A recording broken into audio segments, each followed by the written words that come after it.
Hello, and welcome to this episode of Hope at Home. I'm Toby, and I'm the Associate Director of the Hope Theatre. Hope at Home is a new online project for us that has been very, very kindly funded by the folks at the London Community Response Fund. This project has allowed us to bring together a group of wonderfully talented creatives and make some short films. We are really proud to make all of these films free to watch for absolutely everybody. So please, if you can, consider making a donation to help keep our theatre alive. In the meantime, I really hope you enjoy the film, and I really cannot wait to welcome you back to the Hope soon.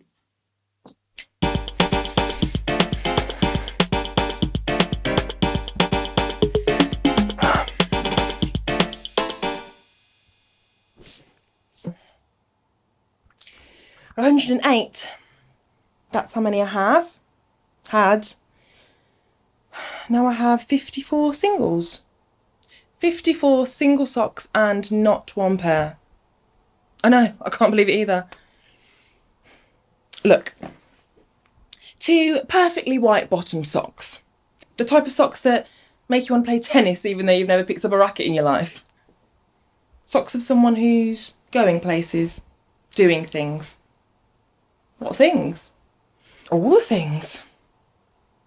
Socks for a person who knows how to cook a perfectly marinated steak. And don't you dare imagine one that's well done. A sock that gets stuff done. Until you look at the tops.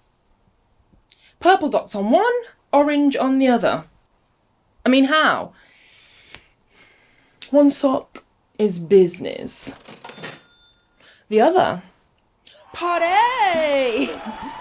One sock raves. The other listens to live jazz in dimly lit blue lounges, having sepia-toned conversations. Basically, they're not the same sock. But then I'm like, Max, breathe.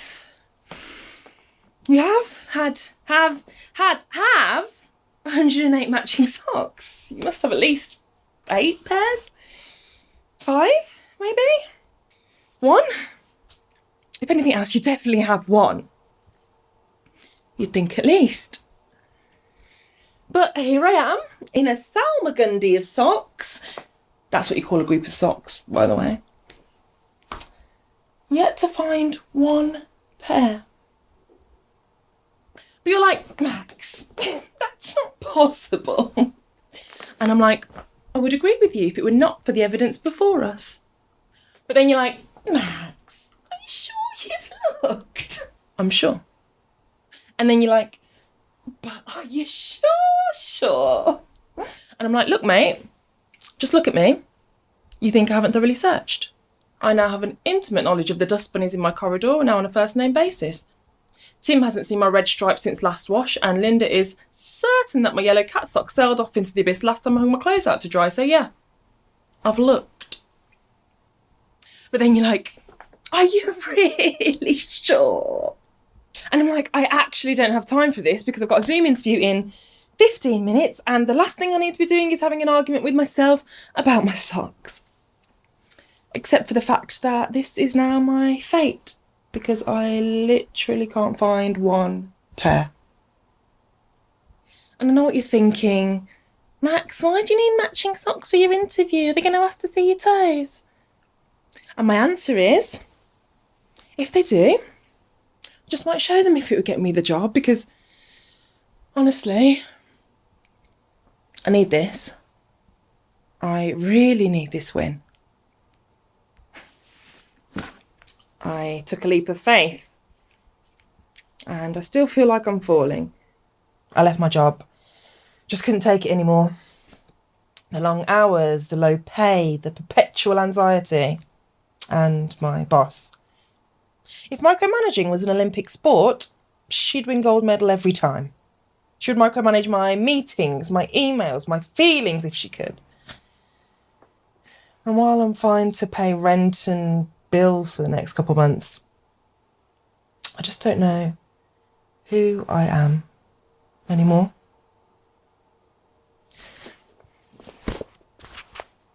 Do I like to read before bed? I wouldn't know because you can't read before bed after a 12-hour shift. Where do I like to go on holiday? I wouldn't know because I haven't been on holiday in a year.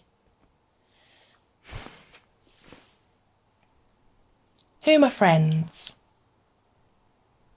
Outside of work. Do I even have any? These are questions that I don't know that I'm ready to answer. So yeah, if they ask to see my feet, they're going to see them in all their sweaty glory. But with matching socks first, because my life may not be all together, but I don't need to look it. Now that brings us to here, on the top Salmagundi slope with 12 minutes to my interview, searching for just one sock that matches another.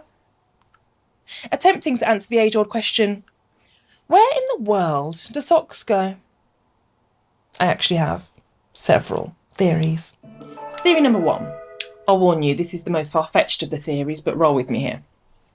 Theory number 1 is that one of my disgruntled exes is infrequently breaking into my house to steal a single sock at a time.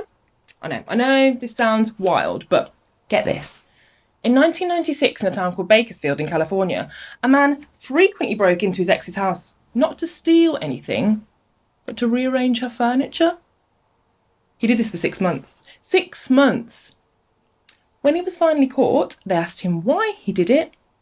He said he wanted her to go crazy. And she did.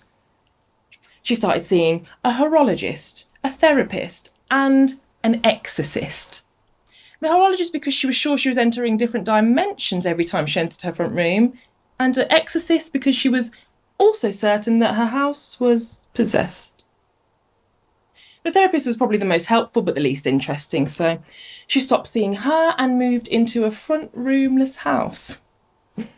Her boyfriend paid a fine, did a little time, and now lives in Seville. The end. Theory number 2. My socks haven't gone anywhere. It's just that my ability to recognise variations in colours, as well as yours, is evolving. I'm going to do a very gender/sex-biased experiment right now, but again, roll with me. This is a spectrum of different shades of pink. How many do you see? If you see 4, you're probably a guy. If you see 8 or even more, congrats, it's a girl. Please don't blow up anything. The environment and wildfires in California, thank you. And if you happen to see a rainbow of colours, congrats, you're queer. But seriously, the reason why this experiment is more often right is because back when we were hunter-gatherers, the men would hunt and the women would, you guessed it, gather. Women needed to determine which berries were safe to eat and which weren't, and because of this, they developed impeccable eyesight. At least when it comes to differentiating colours. But as we move more and more away from hunting and gathering food to hunting and gathering likes and follows, our eyesight's changing, making us less sensitive to colours. That's why this sock and this sock are the same, even though one's blue and the other purple. I'll also admit that this is the less sound of the 3 theories. Which brings us to theory number 3. The washing machine is eating them. And with these theories in mind, and just 6 minutes left to spare, I think there's only one thing left to do. Bribe the washing machine for just one sock. Come on. Open. Open. Please. Please. Oh, why don't I just turn the light on?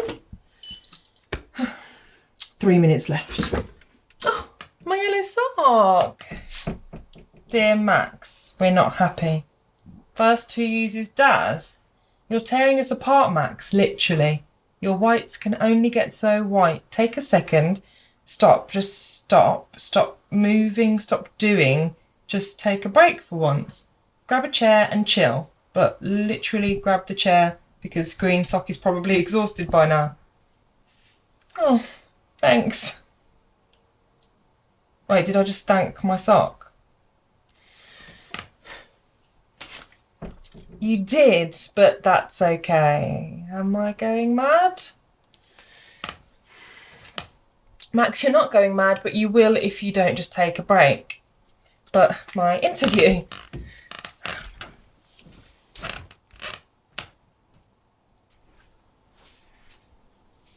You can't let your happiness hinge on one moment. I can. You can't. Totally can. You totally can't. Definitely can.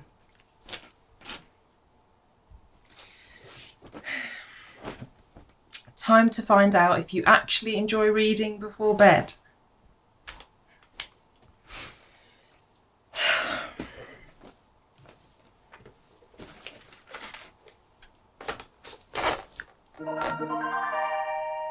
Take a break, Max.